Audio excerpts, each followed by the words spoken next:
Where's my countdown? Oh, that's not the countdown. There's the countdown. So, Man. Oh man, I found the coolest thing today. Yeah. Well, I don't know if it's the coolest thing, but this is kind of a indication of where we are as a society. that I think that this is the coolest thing. I found a way to pipe OBS into Zoom as a virtual web camera so that I can now run like the old school 48-hour art check on my Zoom calls with people. What? Where I can have like full on animations and transitions. And I was like doing like, I was turning my skin like purple and stuff just to be really distracting in a meeting today. That's hilarious. I had a Zoom meeting at work today because we're starting to do Zoom managers meetings. And that would be cool to be able to like turn green or something. Like that's pretty amazing. I'll show you how to do it. It's like, it was really straightforward. But yeah, it was fun. This is the 48-hour art check, round 267.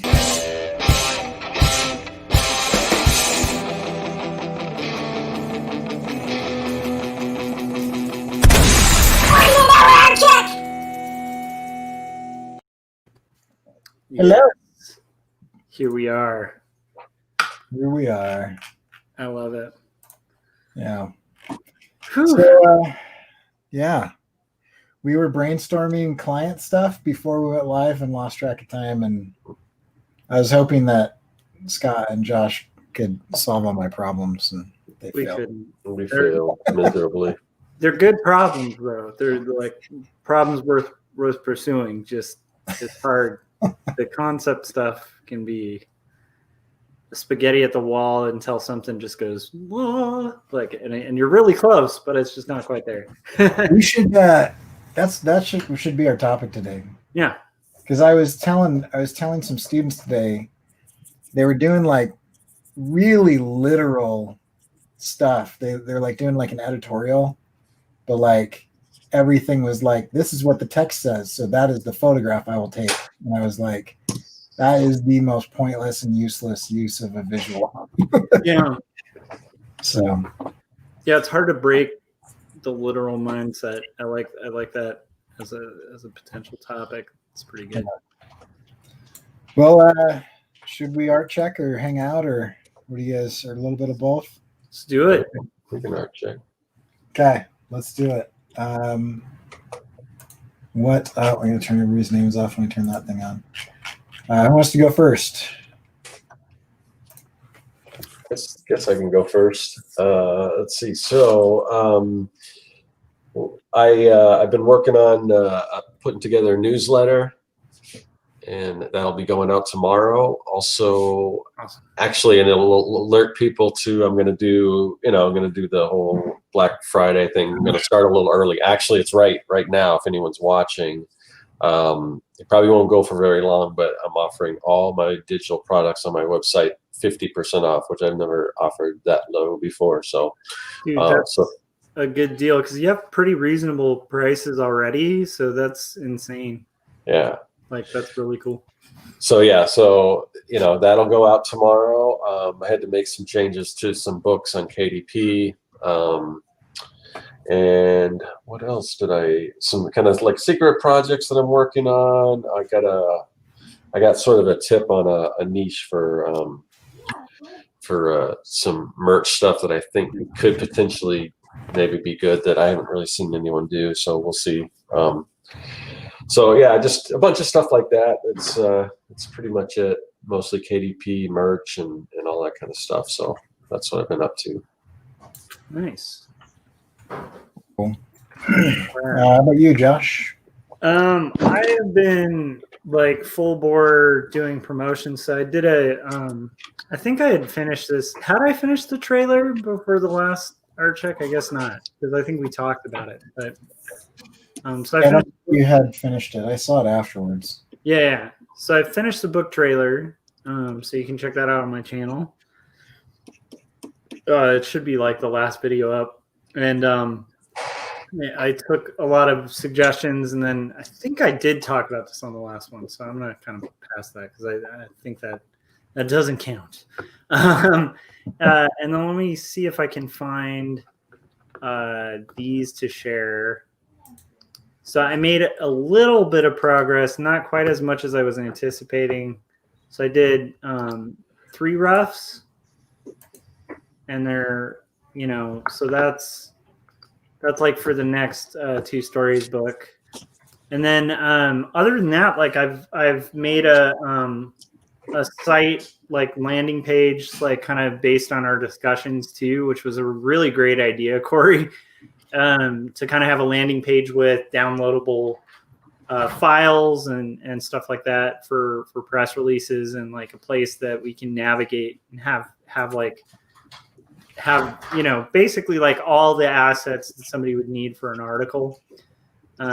So once I have that built, then I've just been hitting it like hard, like sending a ton of news outlets and media and like local journalists. I have contacted like a couple like mental health related places because my book touches on those themes.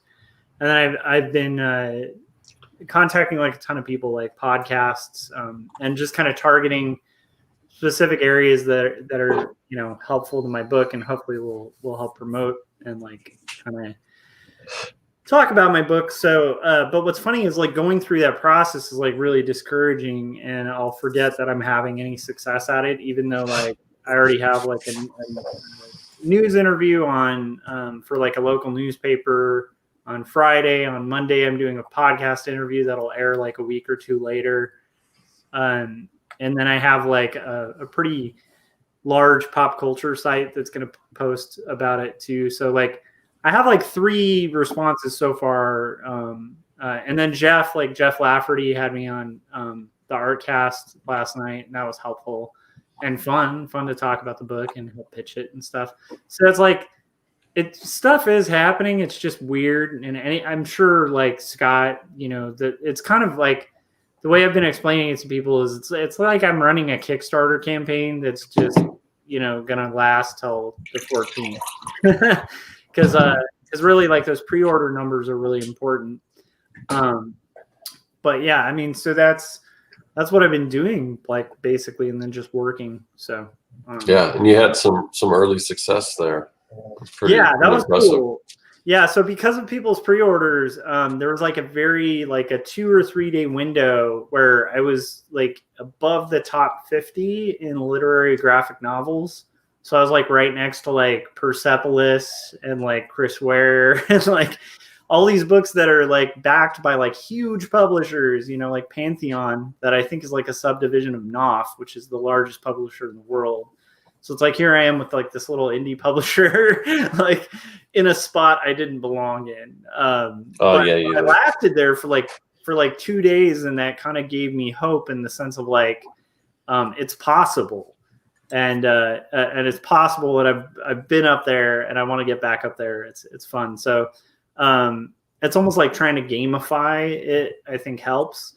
But yeah, so if anybody wants to help me get there and stuff, definitely make sure you go to Amazon and pre-order 2 Stories by Joshua Kemble, spelled like that, and help me get up to those numbers so like more people can read the book. Because at the end of the day, like that's what it's about, is like trying to get more eyeballs to read the book. Because I have a feeling when people actually start reading it, they're going to talk to other people about it. Like it's a pretty strong story. So Yeah. And I think there's a subsection of people that, and I'm like this in most cases. I'm like this too, but I mean, I pre-ordered your book, but I usually wait till something's out before I order it. Especially because I remember they used to do that they would do all these like when DVDs were, when people bought DVDs on a regular basis. I mean, they would have you get the pre-order, and they're going to lock you in this price, and you're going to all this stuff, and like if you don't get it now, you won't get it, and then after a while, you learn that no, you'll still be able to get it. You'll still be able to get it for that price and all that stuff. So I think some people do kind of wait till it's actually available before they order it, but I wouldn't advise anyone to do that, because it does help Josh out if he's got some strong pre-orders. Yeah, it's totally reasonable to like want to wait till it releases, but I do want to say like it helps the success of the book like when it releases. If there's a lot of pre-orders on the day of release, it kind of boosts the numbers a bit, which as weird as it is, like with books, it's all a numbers game. And so it's like at the end of the day, you could have a really great book, and if it's not ranking, it's like not noticed. And don't get me wrong, like I'm an indie cartoonist, so I don't expect it to like be ranking heavily, but it's the fact that it actually happened is kind of proof to me that it's possible. So I want to push it. But I will say, like, I also ordered some author copies and stuff today, like beyond just the ones that are provided by the publisher, so that I can start trying to hustle to retail. But it's a weird era in time to it's a weird era in time to be trying to sell to retail, especially in California when like most stores are like, yeah, I'm going to take like a mild risk right before we have to close for potentially another month or two. So it's a very strange time to be promoting a book, but it's also exciting.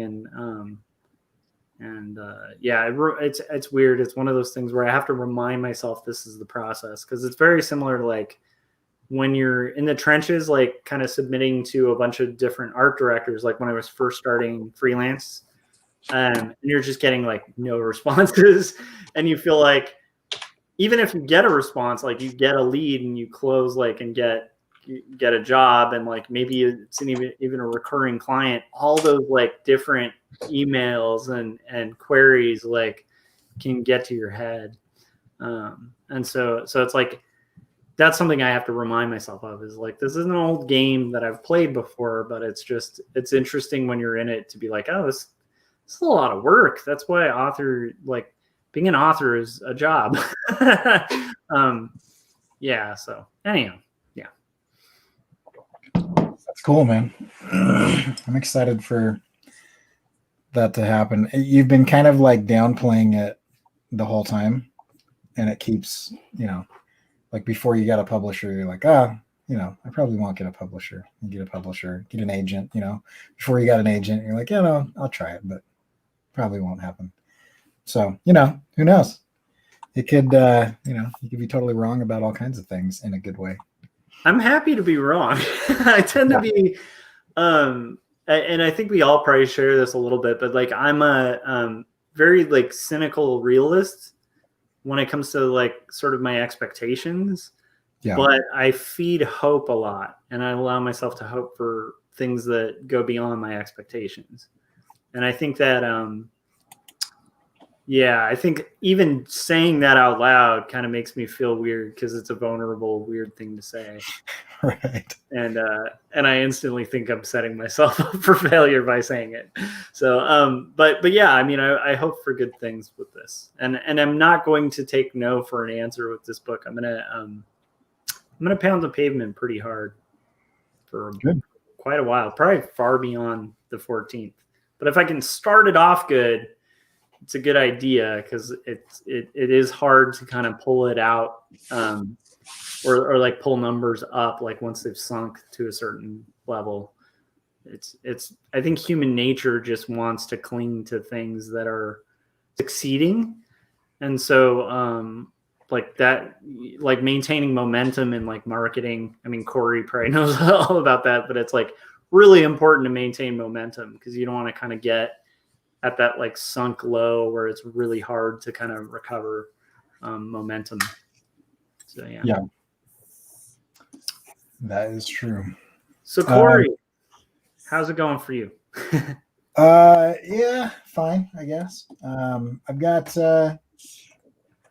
did this guy, not my most favorite thing that I've ever done, but I was working on a First Amendment patch, because I've been looking at patches, and I'm like, there's a billion Second Amendment patches out there, and they look super cool, but like there are almost no patches for the First Amendment, which is a way cooler amendment. And so then I got a little diverted by one of my favorite quotes, but anyway, I've got this, and I kind of put this up and did like a normal speed inking video, and then I did like the fast speed stuff. And so I was just testing things out. I haven't like hand inked anything traditionally in a really long time, and so I was kind of timing myself. So this isn't that big. It's slightly larger than like the size of it's probably like 2/4. Mm-hmm. And I timed myself at like 15 and a half minutes. So not bad, but Not bad. yeah, but it was fun to, it's fun to kind of brush off the old, the dust off the old Kiritakes and microns and do some of that. That's cool. I didn't see it as the patch. That's pretty cool.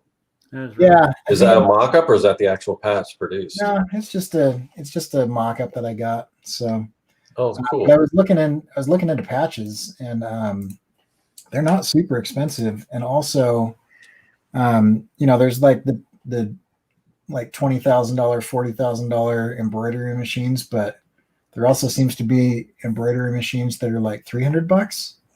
Mm-hmm. And so I kind of want to do a little bit of research. I know some sewing machines have some sort of embroidery function on it. Yeah, and that's kind of what I was looking at. And I was like, could it do a patch? And some people say that it could. Some people say that you'd have to like hand cut it out, and then it would trace it or whatever. So I don't know. I might do a little bit more research, because I mean, you could spend $200 or $300 just ordering, a couple hundred patches to have somebody else make for you, or you could buy the machine and make as many as you want. Mm-hmm. Yeah. So I just went down that rabbit hole, and then I have been wrapping a few other things up. I got some more of the BattleBot stuff done, nothing worth showing. That project's kind of stalled a little bit because I've got some client stuff that I'm trying to finish. So yeah, I'm like trying to wrap up before the holidays, I'm sure. So yeah, and they've got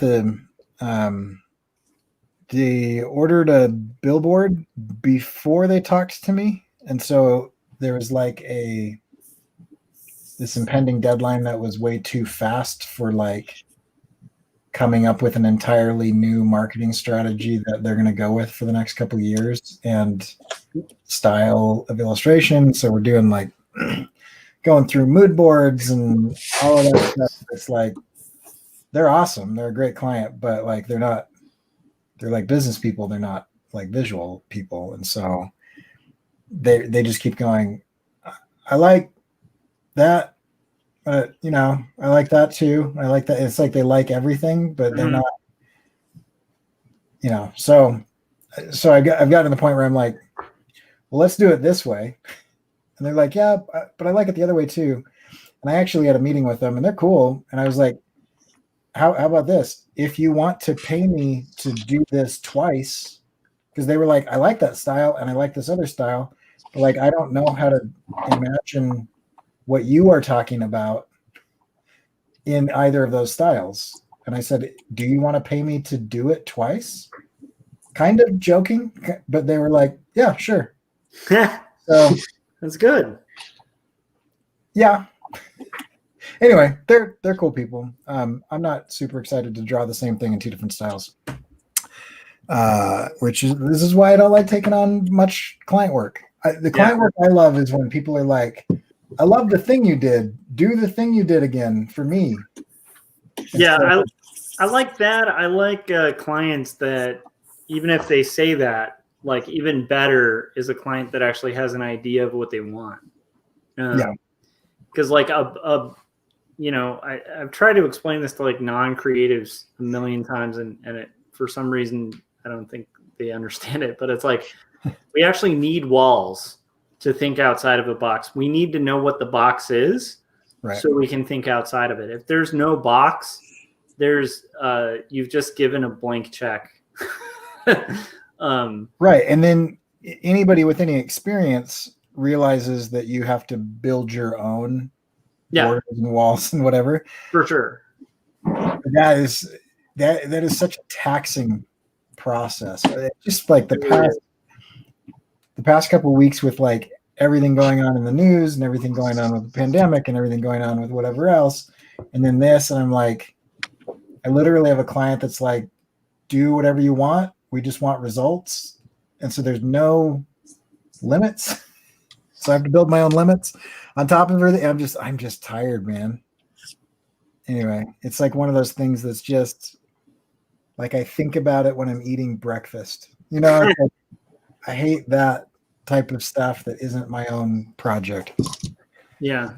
So anyway, that's what I'm scribbling over here while we're talking, is one of the two things that I'm going to draw that's exactly the same in a different style. Nice. So we'll see how it goes. All right. Well, should we get into challenges? Yeah. Kind of touched on them a little bit. Yeah. So Scott, how about challenges for you? Yeah, I'll get to that. One thing I did forget, you were talking about getting back to doing some traditional inking and stuff. I did that too. I just put out a video today, digital versus traditional. I've been doing a lot of digital stuff, but I did a sketch cover, Ultraman sketch cover, so that was pretty cool. Is that for sale, Scott? What is it? No, it's not for sale, because it could be. It has a buyer, and if they don't want the asking price, then I could sell it to somebody else. But yeah.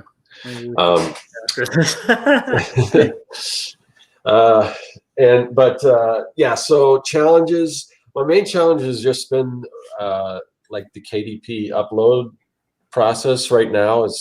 It's like soup. I don't know what it's like.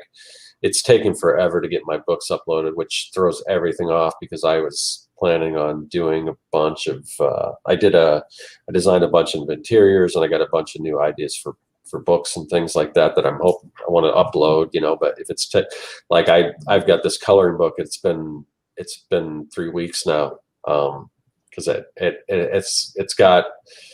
it came back with changes twice, but it seems like, you know, every time it comes back with the changes, it's another week, and you know, so, and even then, because I've been listening, people have been saying that it's taken longer to get stuff approved, but the experts and the people that have been, you know, that are more informed about this stuff than me are saying that that upload a lot more books. They're saying that coloring books usually get approved. They're getting more priority than, say, just like log books and stuff. But it's my coloring book that's taking the longest right now. So it kind of sucks, because I this was another like niche that I was trying to get on quick, because there was a lot of searches for it and not a whole lot of results, and the few results that were up there were making good sales. So and I think mine looks better and everything. So yeah, I just want to get that thing up there so I can hopefully start, you know, promoting it and getting sales. But yeah, it's just it's just stupid. These changes are just weird, because it's like I did this as a full bleed, but you gotta, of course, you know, when you do full bleed, your text has to be in a certain area. Mm-hmm. And it was close, but it's in there. It's like, and it's just like random pages. I mean, basically, it's like the text, and the text is in the same position, because basically what I did was I just took that text and then I changed the text for each page. So I didn't move it or anything. And some pages it's okay, some it's not. So it's just like it's just so random. But anyway, so yeah, that's when robots do the press check. Yeah, exactly. Like, you know, robots doing a press check have randomized insanity sometimes, and that can be really frustrating when it comes to print problems. There's nothing better than like a really good production guy looking at your art and being responsible and awesome, bouncing it back. Frank just said it. Joshua Kimball misspelled.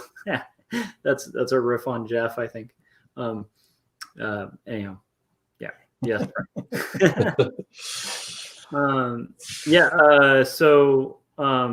But yeah, I mean, like, I don't think anything matches like having a really good press guy. Yeah. Well, what's weird is, you know. I had a YouTube a YouTube like it was sent to my my inbox saying that your video has been manually reviewed and is now approved for all audiences. And I'm like, well, what is this? Because I know, because the last one we did, the last Artcasters we did, it kind of got flagged for like on the monetization for limited audience, because we had intended to talk about not safe for work stuff, and then we never talked about it anyway. So I changed the title and everything after that. So I thought that's what it was, but it was some old video that's like, I couldn't figure out, like, because it didn't have a lot of views, and it was like a real old video that obviously people really aren't going to be watching too much now. And I'm just wondering why they manually reviewed it. And it was something that had nothing to do. I mean, it was just like most of my content, it's not questionable at all. Yeah, you know? yeah. So it's just like, okay, yeah, I don't understand why were you you chose reviewing Belle Delphine? What's that? Belle Delphine. I don't know what that is. She just got taken down for overly sexualized content and complained about it, and then got put back up off of YouTube. But Oh no, I don't. No, I'm not sure what that is. But no, it was just like a speed draw. Me talking about art business or something. But I just don't know why they chose to manually. Art, Scott? What's that? You haven't told us about. No, this is I wish if I had it here, if I remember exactly what it was, but I'm kind of baffled by why they bothered to even. That is nuts. And it's like, it's not something that's I'm sure that's bringing in any money at all, because it's like an old video that doesn't have that many views. So yeah, who knows? I don't know how they work that, YouTube's doing some weird stuff lately. Yeah, for sure. Yeah. Well, I just saw a video. It's this channel called Double Toasted. It's just these guys that just talk about entertainment and stuff mostly. But they were talking about this video that's kind of gone viral, and they're wondering why. And it went viral, and it was sent to me, and it was basically this footage of this old, I don't know what they like, folk music group, and they were like, I don't know how old it was, like back in the 40s or something, or even earlier, and they were like rapping. They were singing it. It was about Noah. And have you seen this video? Has it come up for you guys? Okay, so they're just kind of singing, and then the one of the guys, he kind of in the song, it's like he's rapping, but it's way before way before rap. And I just assume it came up because I like rap music, right? Like old school rap and stuff, but I don't watch any. I can't even think of the last time I watched any like content on hip hop. Yeah. Because most of the newer stuff I just don't listen to much of that. So, but it popped them on my feed and said it was something like 1940s rap, but wait for it. So, and so I'm thinking, oh, this is kind of interesting. It does kind of sound like rapping and everything. And I'm like, so what am I waiting for? And at the very end, some guy kind of brings in a beat, and it's like, okay, that's what I waited for. But apparently this video went crazy viral, and it's just being recommended to everyone. And all the comments are like, why are you recommending this to me? And it's like, so it's just, for some reason, the algorithm decided everyone needs to see this video. And they were talking about this, like, why is this? But yeah, so I don't know. I can't figure it out. You listen to hip hop, you don't search for it on YouTube, but you talk about it sometimes in your phone's. Yeah, maybe. I don't know. Who knows? But evidently that's not the reason why it was recommended. They're just recommending it to pretty much everyone. So I do feel like there's sometimes where, I mean, this might be silly and whatnot, but I do feel like there's sometimes where it's like the YouTube gods are just like, yeah, this one, like it's, and I do think maybe it's like an algorithmic accident sometimes where it's just like, yep, this is the thing. This is the thing we're pushing. The reason that YouTube will never hire me is I would do that on purpose just for fun. Yeah. Like, it'd be really entertaining is if I just made this one go viral. Well, that's almost what this seemed like. Let's have everybody try to figure this one out. Yeah. Corey would just like take the switch that does it and just like start jumbling it and having fun with it. And then like, this guy. Yeah. I think that's the best. Yeah. So cool. Oh, anyway, well, we're Are we still doing it? I think we're still doing the check. So we were talking about challenges. Challenges, yeah. Drew? I'll tell you a challenge. This is unrelated to anything, but I like telling self-deprecating, embarrassing stories. So I like a good root beer every once in a while. And yesterday, when I tried and failed to take a nap because I have a 2-year-old and a 10-year-old, and I'm not allowed to rest. I was super tired before I had this client meeting, and so they came down to my studio, and I was like, I'm just going to drink a root beer, and hopefully the sugar will pick me up or whatever. I took like a sip, and then they came in, and I was showing them something on my monitor over here because I have like a couch on the other side of my studio, and I was like, "Can you guys see this?" And they're like, "Your microphone's in the way," and so I pulled the microphone. I have it on this like boom pole deal. And I pulled that, and the cord completely just knocked the root beer over, and it spilled directly on my keyboard and my crotch. Oh no. And I caught it, and it's just like it's not a large opening, but like in like half a second, like 80% of the bottle just emptied onto my chair and my floor. And this is like in the middle of the client meeting, and how lovely. and so I'm trying, like, we're laughing about it and everything, but also it like throws me, so like Malia comes down. So that's a root beer foul, I think that's called, because if you're drinking beer and it's a beer foul if you so that would be a root beer foul. Yeah, that's as close as I'll get. But the so then Malia comes down, and she's like, so I sent her a note, and I was like, "Hey, could you bring like a wet washcloth down and maybe like a towel?" And so she comes down, and she's like, "What are you doing down here?" And so she starts making fun of me. And I have like this leather satchel man purse bag thing that I carry like my laptop in and my iPad Pro and whatever. I hand that to her. She fumbles it and spills the root beer again. And I was just like, I have thousands of dollars worth of like computer, camera, and illustration equipment. And here we are just like continually spilling root beer over and over and over again. Starting to get like a pratfall household kind of thing going. Yeah. And Unbelievable. so anyway, I thought I wiped everything up. And then this morning I walk into my studio, and like my socks like stick to the floor. And apparently I missed a spot. Like sticky, nasty, dry root beer gunk on my floor that I have to like scrub up now. Oh, it's the worst. So there's a challenge. It's just, I guess the challenge is that I'm an idiot. I mean, I don't know how to sum that one up or whatever. But I think that's like that rule of thumb. I forget the name of that rule, but it's like there's kind of like this logical rule that if you drop like buttered bread, it always lands on the buttered side. Like it's like statistically more likely to land in the worst spot. I thought about that as a lot as a kid because I'm weird, and I often wonder if like the buttered or jam side of the bread is heavier, and so it like naturally rotates, or if it's like one of those things. Like one time I just flipped a coin a couple hundred times and like kept track of like heads and tails, and I noticed that I got really good at flipping it to the point where if it was tails on my thumbnail, then it would be heads, or if it was heads on my thumbnail, it would be tails.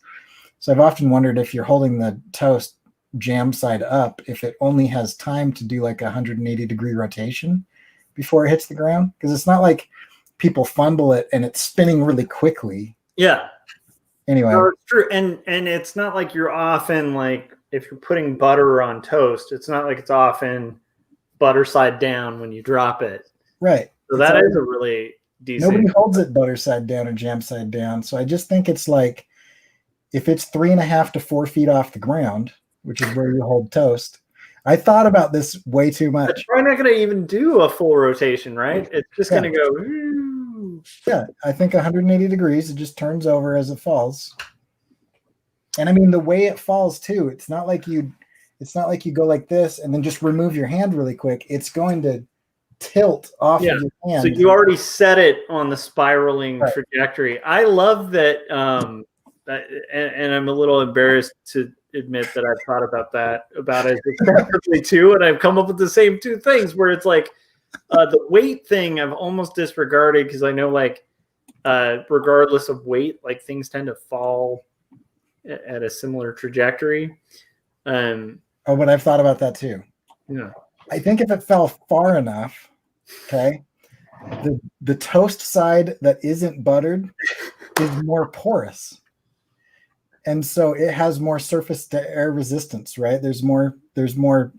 That's a good point. It does get like a little more the spongy nature of the bread is going to absorb more of the air than the kind of slick surface. So it's like really what it is like the surface of the butter is like the wing of an airplane where it's like aerodynamically surfaced to not flip. It's like, whereas the other side is like the underside of a wing where it's going to push up. That makes perfect sense. Yeah. Anyhow. Nerds. All right. I love that conversation. I think I already said my challenges, but my main challenge is just trying to stay optimistic while submitting stuff and stay realistic about like what marketing is and what sales is. Like, and it's very obnoxious, and I hate sales and I hate marketing. But part of sales and marketing is like constant rejection. Like that's part of the deal. Like, you know, at its most raw source, it's like you're going to knock on 5 neighbors' doors, right? And like one neighbor opens the door. That's pretty good statistics if you're doing sales, right? But like those 4 really suck before you get to that 5th that's like, yeah, I'll buy your product, you know? And so it's like that's the thing, the big hurdle. The only other hurdle is just like literally just juggling work and trying to maintain momentum on making the next comic, and then also trying to do full ahead marketing is pretty exhausting. But yeah, I mean, I honestly I am looking forward to kind of the holidays because I have a couple days off, and that's going to be nice to kind of have some times where I'm like forced to decompress, which I think will be good. So. Yeah. So how about plans? Plans? Well, like Josh said, the holidays, I'm going to probably take some time off.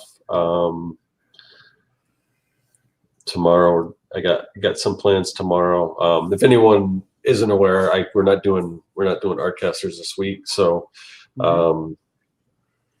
yeah, I got plans tomorrow, and then on Thanksgiving, just mainly tomorrow, I'm going over my girlfriends and my brother and sister-in-law are coming over.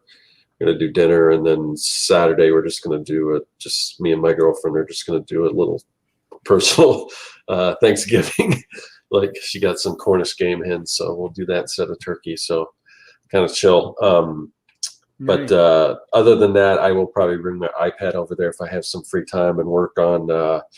I usually do a custom Christmas card, so I want to jump on that because a lot of times I want to get it done. I usually wait till, I wait too late because a lot of times I'll just give them out to like my relatives at the Christmas parties, but I'm sure we're not going to really be doing that. So, I remember you making a custom Christmas card last year, and then making custom icons of all 3 of us for like the art check. Oh, that's right. I did do that. Yeah, I did do that.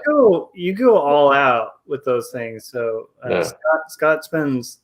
I am the terrible friend and terrible relative that never sends Christmas cards. Most people don't. I mean, I wouldn't feel too bad. I mean, I think it's. I'm kind of in the minority. I always have this problem when it comes to like doing art outside of like my own personal work or paid work where it feels like work. Yeah. And I'm like, I don't want to do that because I'm like, if I have that time, I want to put it toward my comics. But I also admire the hell out of it, and a lot of illustrators I know do these excellent Christmas cards. And Scott, you are one of the best at making cards that I know. So yeah. Well, the weird thing is, like, I usually have them printed at Costco, and they finally opened a Costco in my city, and for some reason they don't have a photo center there. So who knows? do you think it's because like the toilet paper ran out because everybody's freaking out again? So they I don't even. started buying printer paper as a replacement. I have no idea. That's happening again in I California. know. I can't figure out why. I mean, didn't people learn? I mean, the people that stocked up before, I mean, they bought years. There's no way people can use that much toilet paper. So they've still got to have a stockpile. I don't understand why this is happening again. I've thought about this. I think it's like, so Bob walks into the store, some guy named Bob walks into the store, and he's like, I need a couple packs of toilet paper. We're pretty low. We need to have some back stock. Gets 2 packs. Next guy walks past Bob and is like, 2 packs, huh? See, maybe I should get 3. Maybe I should get 3 because it looks like the guy's stocking up on toilet paper because of the pandemic. And then like third guy comes in and is like, oh, got to do 4 pandemic toilet, like instantly, right? You know what I mean? I think it's kind of our need to, I think it's the human need to like one up the next person. Is this like your, the modern day equivalent of like tulip bulbs? Yes. Okay. I don't know that reference. It's the first recorded event of kind of hysteria based on prospecting, based on futures. So people just started buying and selling tulip bulbs so much that they went up in value for no reason. Like, and they started to get to the point where like to own a tulip bulb itself was like a measure of status. It was like a anyway. And then all of a sudden everybody realized that it's just a flower, and the bubble burst and like people like lost fortunes. Because I mean, did anyone? My field of tulips, no. Were there planting them? It was just owning them. They were just owning them. Were there people making massive amount of money? Like, I know there were some people like with when that candlestick was going really high before it burnt down. Like, if you had gotten it like right at the arc of that candlestick and sold your tulips, dude, you'd be making money. True. Yeah, I know people were selling the hand sanitizer and making some money off that, but the toilet paper they didn't make any money though. They got busted. Well, I know they did, but I think a couple they got busted out before they got in trouble. Before they got busted, yeah. But I'll tell you who really lucked out in that first wave, and I'm glad that they did. Bidet attachment sellers. Yeah. Yeah. I have for years considered the switch, and it just gets more appealing throughout time, but I still have not switched it over. But it makes might I entice you on live television here.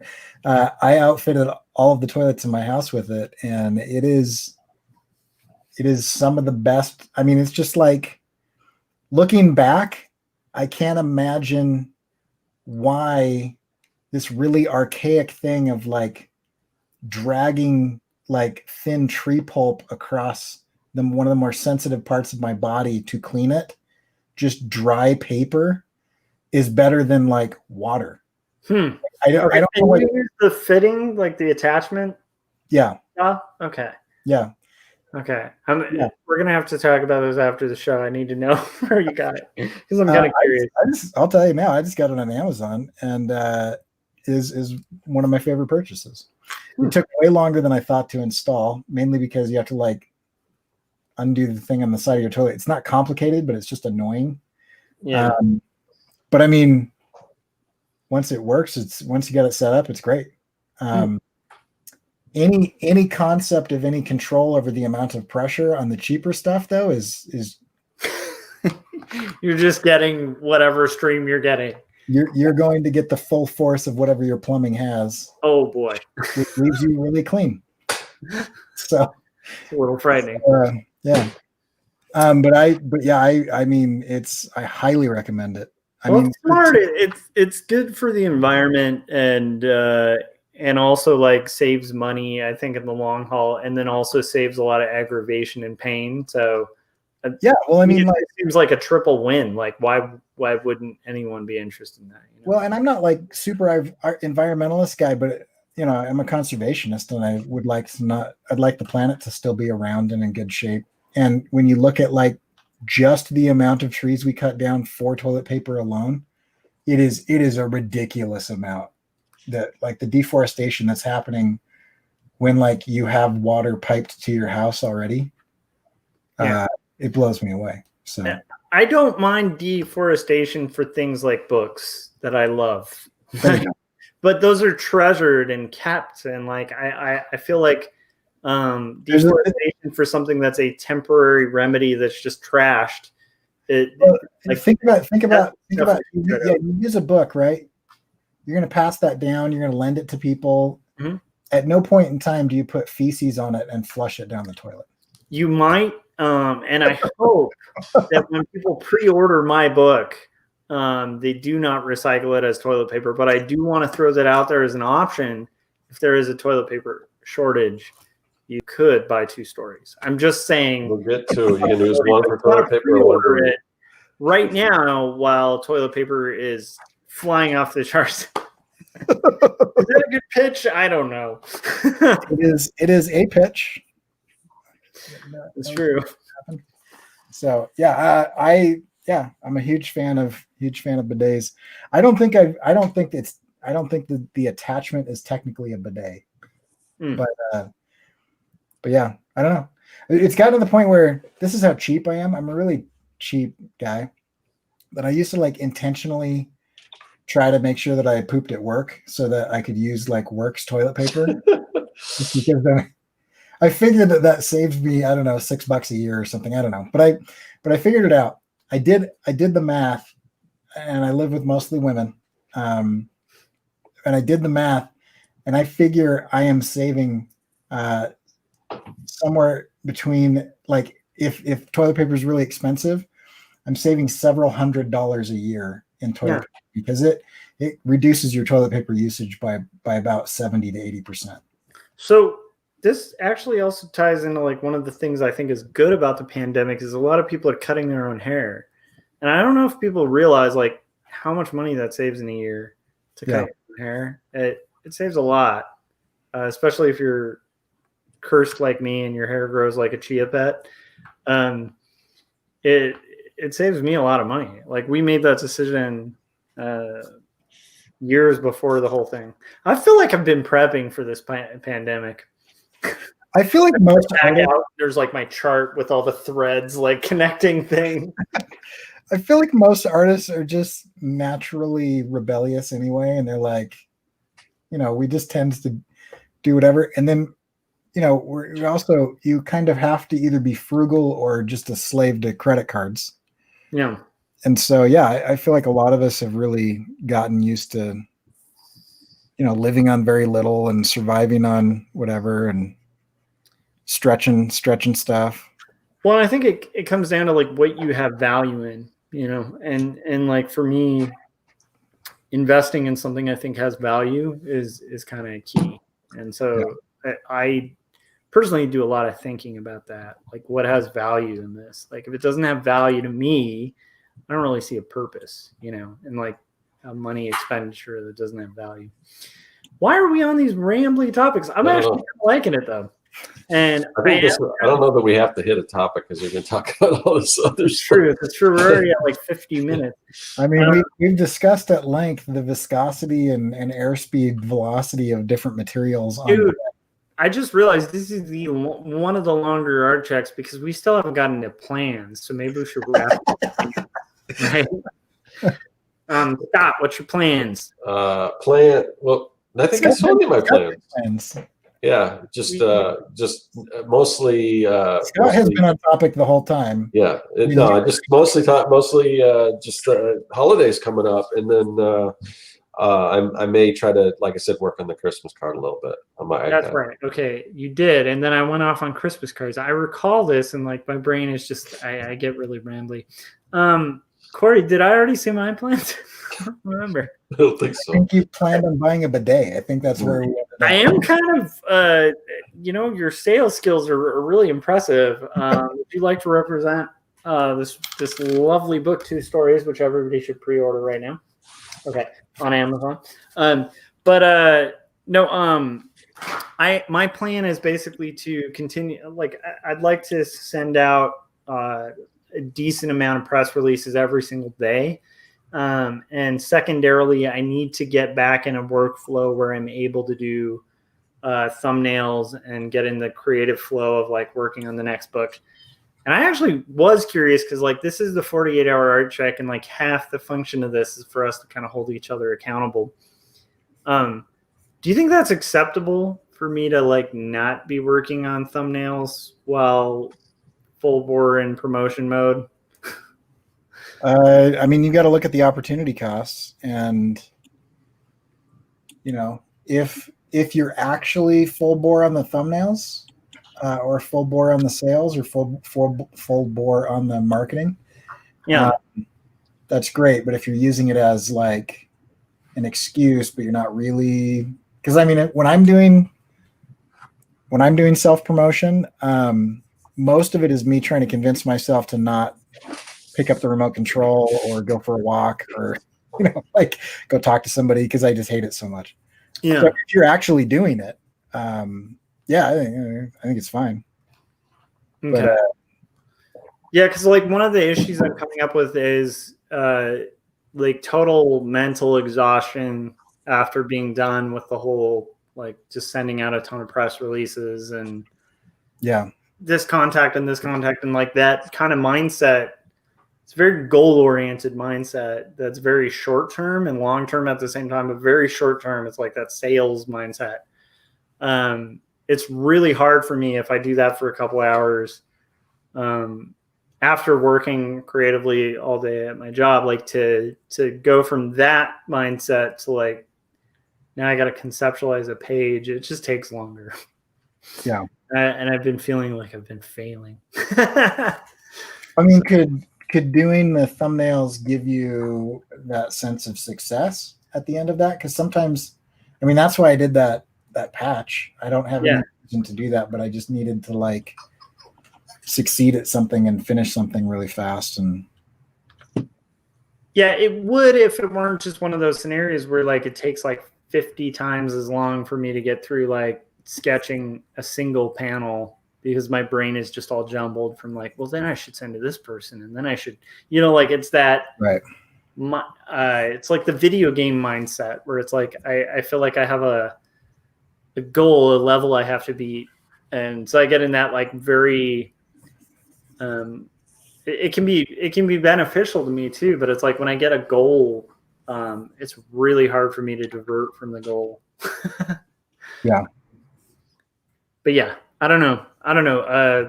Task switching is very tough on personal projects, and I'm not sure to navigate that.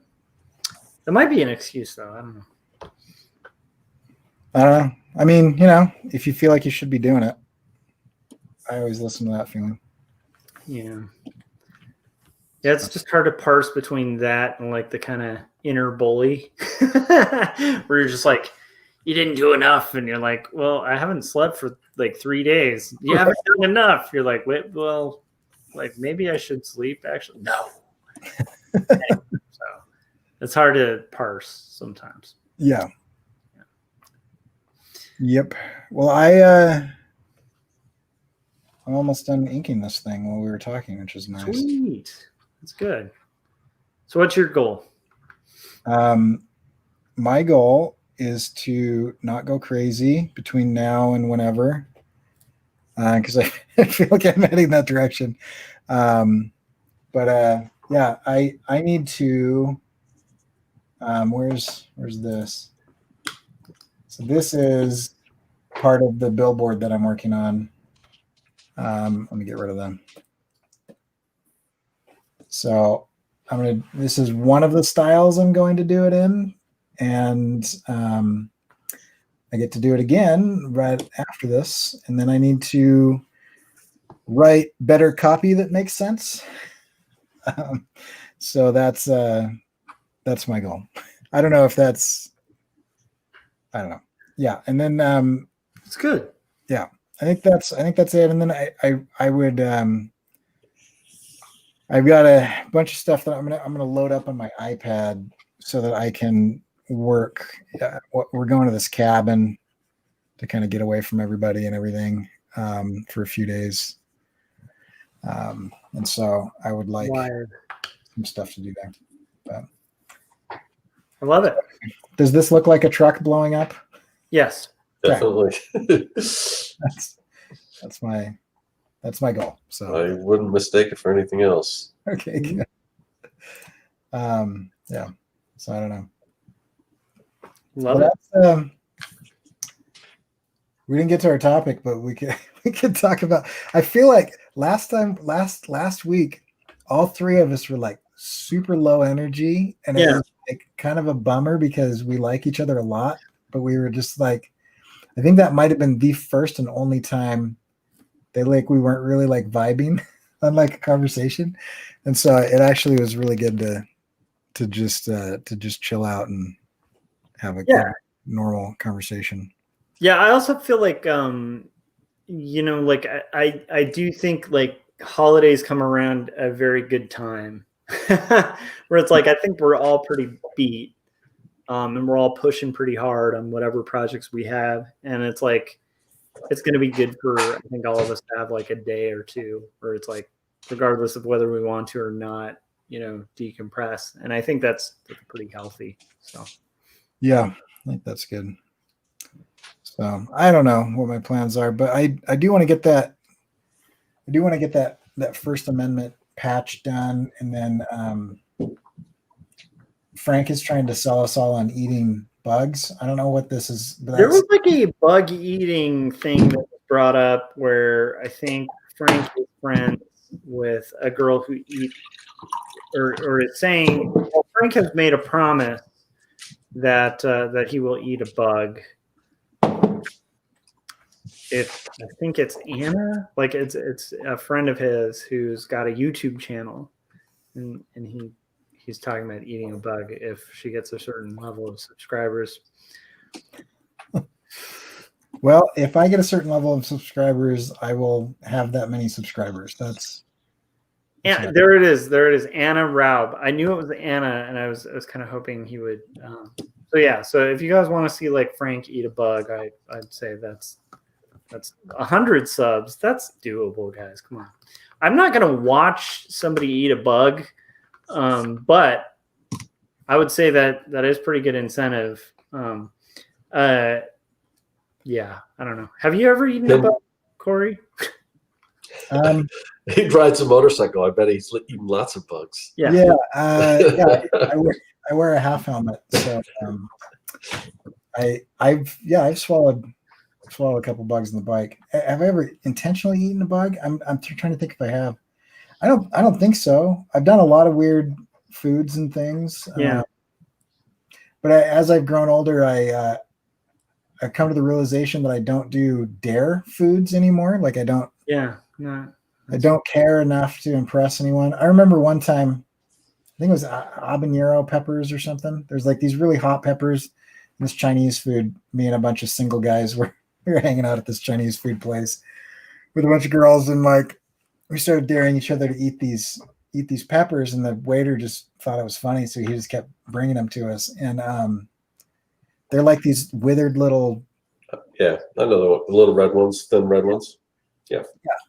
I had like 2 or 3. They were hot. It wasn't worth it. But my friend like was losing count. He had like 9. Like 9 of them. Yeah. Eat them whole. And he was my roommate. And the next morning, I woke up to screaming coming from the bathroom. Oh, I had some foresight, and so I got the roll of toilet paper out of the freezer that I had put there the night before, and just kind of. This is pre the foresight of getting a bidet. Right. It's still pretty wise. Scott, have you ever eaten a bug? I eat like a tequila worm. That's why I haven't. I've seen them like sometimes like there's a candy store and they'll have like you said, the tequila worms, or they'll have the candy. If you ever do it, you should actually do it like like the crickets. But I haven't. I mean, never say never. But the one thing, like I'm researching how to do dim sum, and one of the main things that they have is like the chicken feet. And I'm like, I don't know. I just don't know if I could do it. But everyone that's tried it says, oh, it's good. Yeah, it's good. It's good. So I just don't know if I could do the chicken feet. I don't know. Yeah. Sometimes I feel like people get together to convince people that something is good when it's not. Corey, you should try this punch. It's really good. You should try on these Nikes, drink this punch. There's a comic coming. I'm just saying. That'd be great. This punch, it's the best. If you want to feel included. No, it's that idea of like you experience something horrible, and for some reason your first desire is to like the people that you care about, you want them to also experience the horrible thing. Yeah. Well, I mean, it smells awful. Smell it. Why would I want to smell it? I trust you that it smells. Right. Well, the thing is, to me, anytime I think about stuff like that, and a lot of it's just cultural. I mean, that's just not something we, as Westerners, we eat is chicken feet. I mean, most people. I mean, some people, I guess some people out here eat stuff like pig's feet and stuff like that. But the thing is, I mean, when you think about it, I mean, like look at a lobster. I love lobster, but it's got to be the ugliest creature on the face of the earth, and we eat it. And I mean, if you didn't know anybody, be like, oh, that's gross. Why would you eat that? But see, I'm a guy. I kind of avoid lobster. Really? So okay. I just think it's a headache, and it's not really worth it. Yeah. But I will say, on the gross side of things, there's a drink called Fernet, and it's best drank with like very classic cola. And Kevin Cross got me into it, and it is kind of a weird. It's like a love it or hate it thing, but it's definitely like Corey was describing, where it's like if you hate it, you still want people to try it. Yeah. Love it, you want people to try it and see if they're that like weird, 1 out of 10 that likes it. I happen to like really dig it, but it is a weird flavor.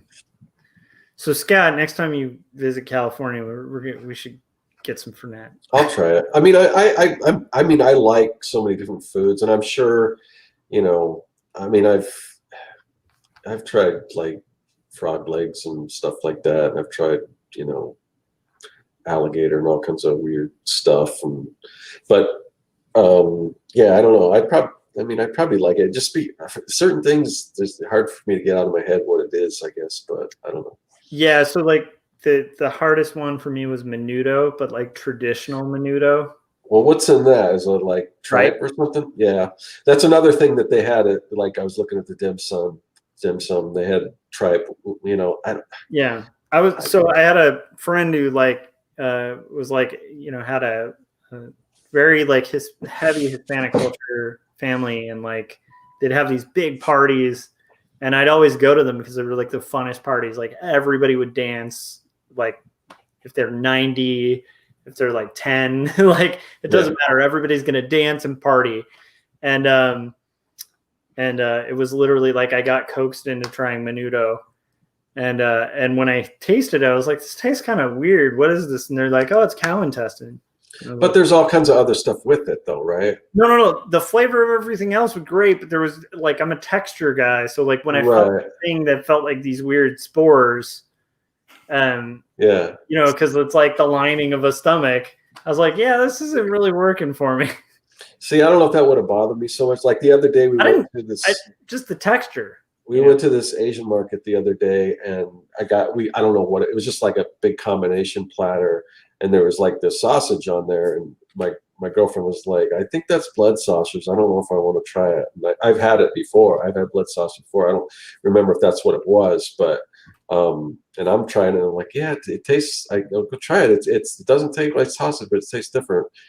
And she didn't really like it, but I thought it was good. So I don't know. So do you like calamari? Oh, I love calamari. Yeah. Do you? Okay, see, that's different. Yeah, and for me, I do like different textures. Like I've had like chicken gizzards, and those are, it's kind of almost like eating a rubber ball, but it's just like I've had like fried like chicken gizzards.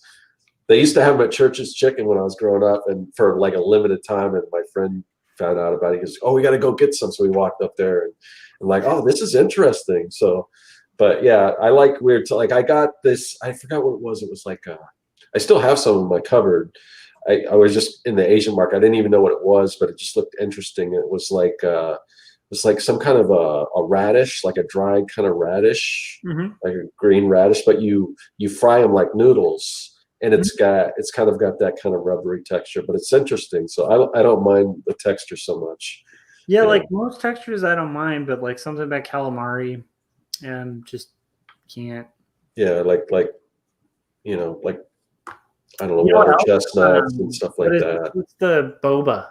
Like I hate boba balls. Oh, you don't like that? See, I like that too. Yeah. Anything gummy. I had gummy worms and gummy bears and. Oh, my daughter the other day, there's still some in my fridge, but she made because sometimes we'll just go to the Asian market and pick out things that you're like, what is this? Let's try this. And then, but she got this. It's like a coffee flavored Jello. And it was nice. Yeah, and I want to cut some of it up and put it in like an iced coffee. See, I'd rock that business, man. Yeah. And actually, like Asian markets, like I do get kind of crazy at those because I like absolutely love it. There's one in Orange County in particular that I like called Marukai. It's like a chain. There's also one in Little Tokyo, like in LA. That's like it's just so many like weird, awesome treats and stuff. Cough Jello, said Frank.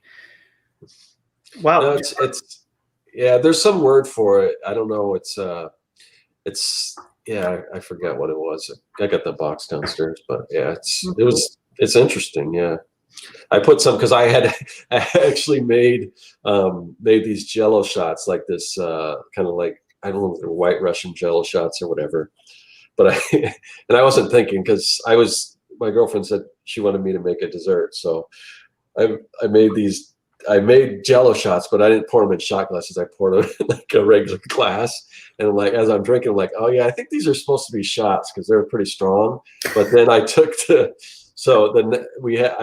I made like 4 of them. So we ate 2 one day and then the next day, cause like I got my hot tub going. So the kids went in and they had the coffee Jello and stuff. And I cut some of the coffee Jello and put it in the Jello shot, and it was pretty good with some whipped cream on top. Yeah, it was good. It's good. That's awesome. Good. Cool. So we have gone all over the place, but I definitely feel like, Corey, you're right. Like I think we overcame the hurdle of last week's art check. What was the topic that we were going to talk about? Because we should probably pin that, because a lot of times we get on like, what are we going to talk about? Yeah, we were going to talk about how to come up with high concept. Yeah, we should table that. Like going beyond the literal too. Yeah. Good. Yeah. Cool. Yeah, that's good. So Scott, where can we find your stuff? And if somebody else wants to push the buttons, Oh yeah. So yeah, right now, actually, at my website, I'll have a newsletter come out tomorrow. But at my website right now, at least until back Friday, or probably through the weekend. But I don't think I'll keep it going much longer after that. But I've got all my products, digital products, 50% off. So if there's something you haven't got, where's the banner? Okay, yeah. If there's something you haven't got, go over to my website and you maybe stock up or something, because I've never offered it that low, and I definitely won't probably offer it any lower than that. It won't be for very long. So yeah, check it out. That's all my, the avatar builders and the, comic maker toolkit, the Hero Design Studio, my digital comics. So if you don't have Young and the Dead. Oh yeah. Also, if you haven't read Young and the Dead, I'm tomorrow with the newsletter, I'm giving out a free digital copy of the first issue. So Yeah, Well so worth it. definitely check that out and open that up. And the other ones are like $1 now, digital. So yeah, check it out on my website. That's awesome. And I would take advantage of it because like those are great products and that's ridiculously low. So that's cool. Josh, where can we find your stuff? JoshMcCampbell.com, quarterlystories.com. Both will link you to, like, more importantly than anything is to go to Amazon.com and get yourself a copy of Two Stories. It's a comic that I spent a good amount of years on creating that touches on themes of faith and mental illness and sort of grapples with the reality of those sort of struggles, like in an autobiographical, very sincere story, hand lettered, hand inked, and handed to you in print at this point. And it'll be out the 14th officially, but it's up for pre-order in Amazon. And if you want to help this book succeed, pre-ordering it right now is the best way you can kind of support it. Other than that, like, also share it with people, share it, like it, spread it around, and kind of try to get your friends involved in it too, and that'll help push this book. So yeah, that's kind of my thing. Awesome. And you can find my stuff at CoreyKerr.com. If you go to CoreyKerr.com/online, you'll see where I am online and everything. You can watch my animated shorts and whatnot in there. There's the Slack group and all that jazz. And yeah, I would any promotion I want to give, I just want to say go order Josh's book. So check out Journey Poo too on YouTube, because it just literally dropped on YouTube, and it's funny to say Journey Poo dropped, but it's funny. So check that out on Corey's channel too. It's great. Yeah, that's good stuff as well, I guess. So all right. You guys rock. We'll catch you guys later.